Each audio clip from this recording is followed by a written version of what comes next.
Imagine the crackling sound as you tear into a warm, freshly baked simit, a Turkish bagel. The rich aroma of toasted sesame seeds wafts up to your nostrils, making your mouth water. This is not just a bread, it's a culinary journey to the heart of Turkey. Simit, a staple in Turkish cuisine, is a circular bread typically encrusted with sesame seeds or, less traditionally, poppy, flax, or sunflower seeds.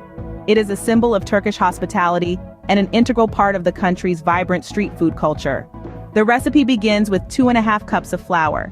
This is the base of the simit, providing its structure.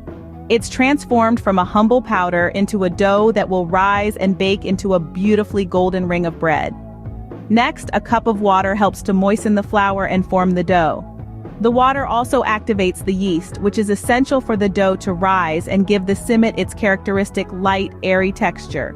A small cup of oil is added to the mix. The oil adds richness to the dough and makes it easier to work with. It also contributes to the final texture of the simit, making it slightly crispy on the outside while keeping the inside soft and chewy. A small cup of powdered milk is included in the recipe. The milk powder enhances the flavor of the simit, giving it a subtle sweetness and a slightly creamy undertone.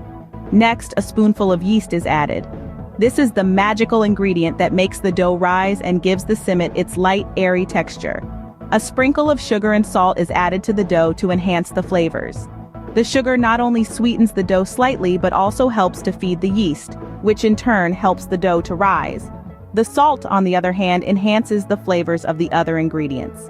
Once the dough has been mixed and has rested for about half an hour to an hour, it's divided into small balls which are then elongated and twisted together to form the characteristic ring shape of the simit.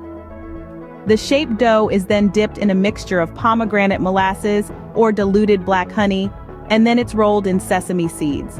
The pomegranate molasses or black honey adds a subtle sweetness and a hint of tanginess to the simit, while the sesame seeds give it a delightful crunch and a nutty flavor. Finally, the simit are arranged on trays and baked in the oven. The heat of the oven transforms the humble dough into golden, crispy on the outside, soft on the inside simit. In summary, making Turkish simit involves mixing flour, water, oil, powdered milk, yeast, sugar, and salt into a dough, letting it rest, shaping it, dipping it in a sweet liquid,